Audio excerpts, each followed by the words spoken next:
Chapter 5 The Last of the Blind Men. My curiosity, in a sense, was stronger than my fear, for I could not remain where I was, but crept back to the bank again, whence, sheltering my head behind a bush of broom, I might command the road before our door.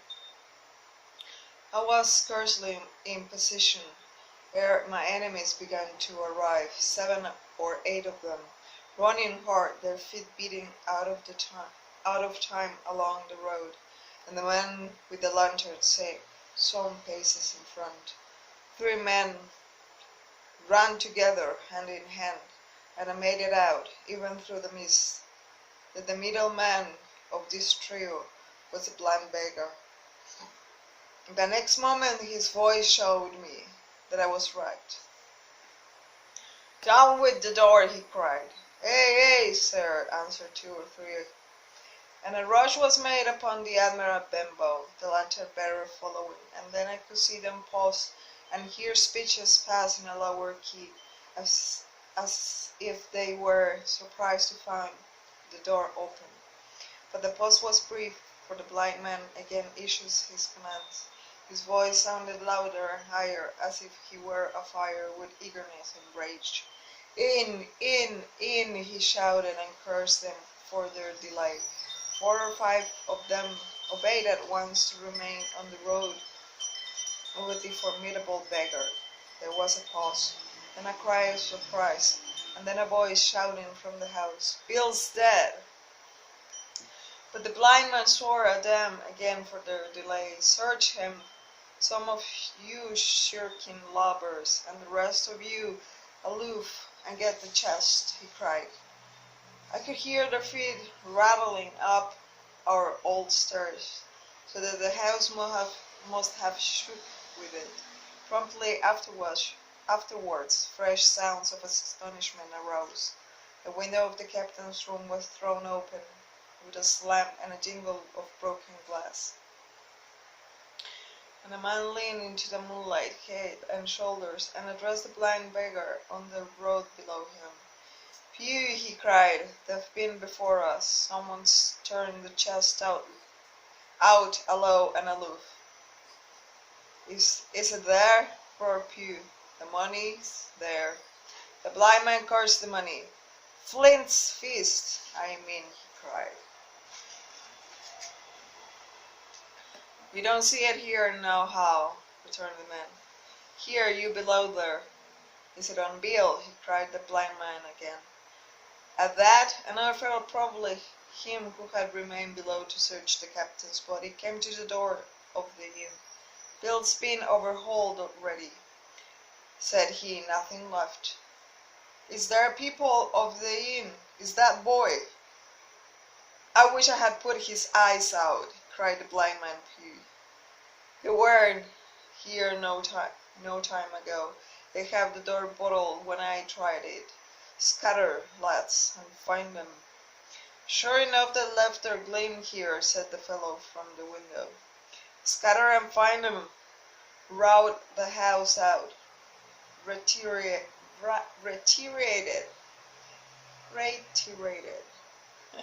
You striking with a stick upon the road. And then there follow a great to-do through all our old inn, heavy feet pounding to and fro, furniture thrown over, doors kicking until the very rocks echoed, and the men came out again, one after another, on the road, and declared that we were nowhere to be found.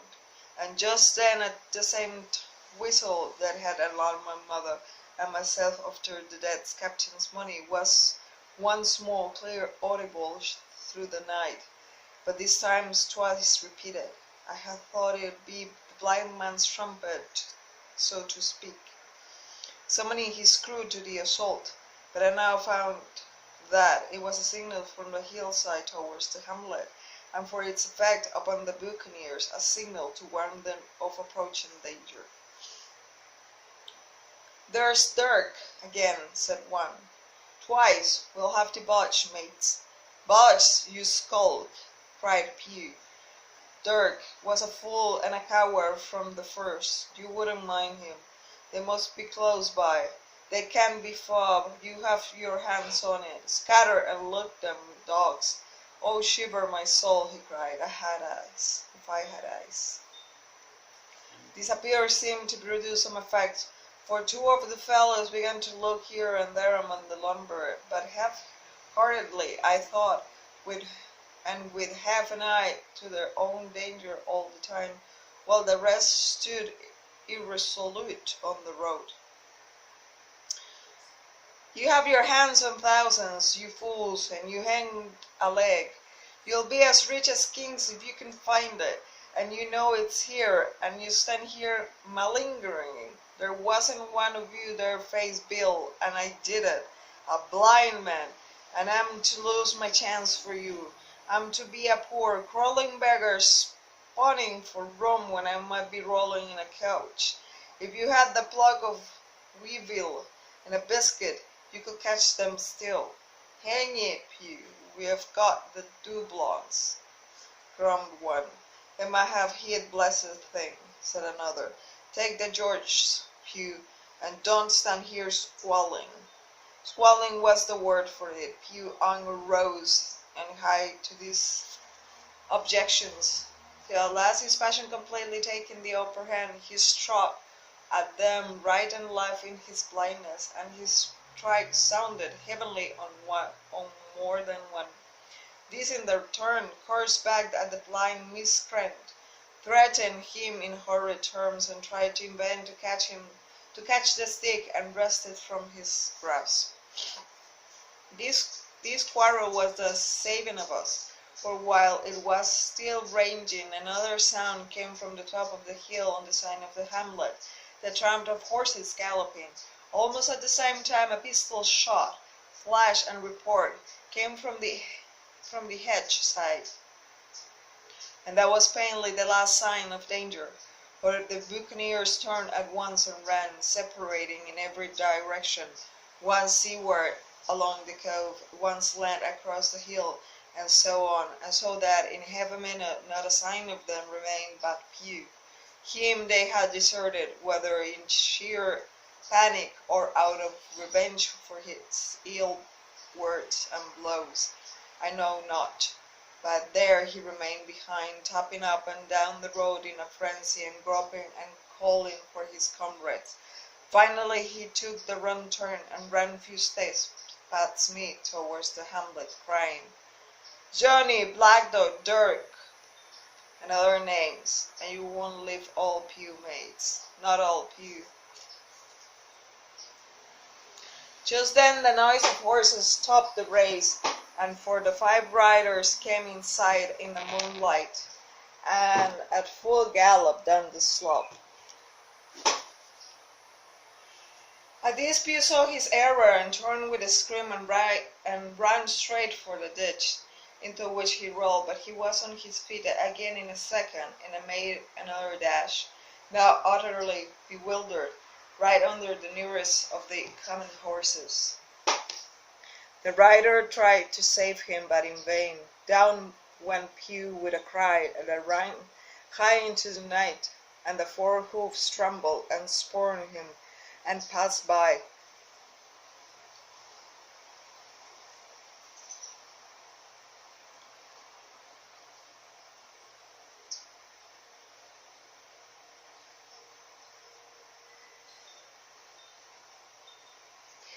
He fell on his side, and then gently collapsed upon his face and moved no more. I leaped to my feet and hailed the riders. They were pulling up at any rate, horrified at the accident, and I soon saw what they were. One tailing out behind the rest was a lad that had gone from the hamlet to Dr. Lindsay's.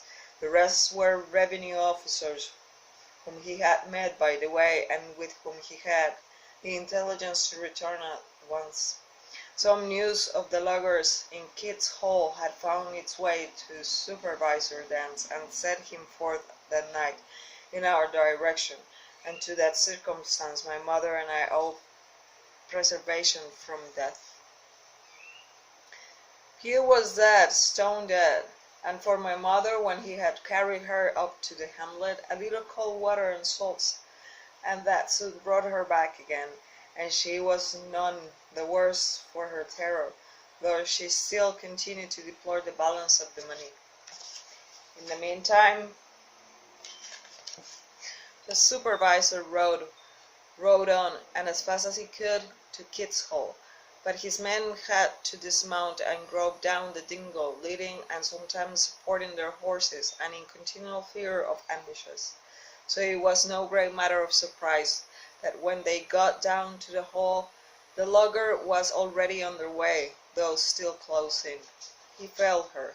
A voice replied, telling him to keep out of the moonlight, or he will get some bleed in him, and at the same time a bullet whistled close by his arm. Soon after the dogger doubled the point and disappeared, Mr. Dan stood there, as he said, like a fish out of water, and all he could do was to dispatch a man to warm the cutter, and that, said he, it is just about as good as nothing. They've got off clean, and there's an end only. He added, I'm glad I trod on Master Pugh's corns, for by this time he had heard my story. I went back with him to the Admiral Benbow, and you cannot imagine a house in such a state of smash. The very clock has been thrown down by these fellows in the furious hunt after my mother and myself, and though nothing had actually been taken away except the captain's money bag and little silver from the till, I could see at once that we were ruined. Mr. Dance could make nothing of this scene. They got the money, you say? Well then, Hawkins, what in fortune were they after? More money, I suppose? No, sir, not money, I think, replied I. In fact, sir, I believe I have the thing in my breast pocket, and to tell you the truth, I should like to get it put in safety. To be sure, boy, quite right, said he. I'll take it, if you like. I thought perhaps Dr. Livesey, I begged. Perfectly right, he interrupted, very cheerily. Perfectly right, a gentleman and magistrate, and now I come to think of it, I might as well ride round there myself and report to him, or swear. Master Pugh's dead, when all's done. And not that I regret it, but he's dead, you see, and people will make it out against an officer of his Majesty's revenue, if make it out they can. Now, I'll tell you, Hawkins, if you like, I'll take you along. I thanked him heartily for the offer, and we walked back to the hamlet, where the horses were. By the time I had told my mother of my purpose, they were all in the saddle. Dogger, said Mr. Dance, you have a good horse. Take it up this lad behind you. As soon as I was mounted, holding to Dogger's belt, the supervisor gave the word, and the party struck out the bouncing trot to the road to Dr. Livesey's house.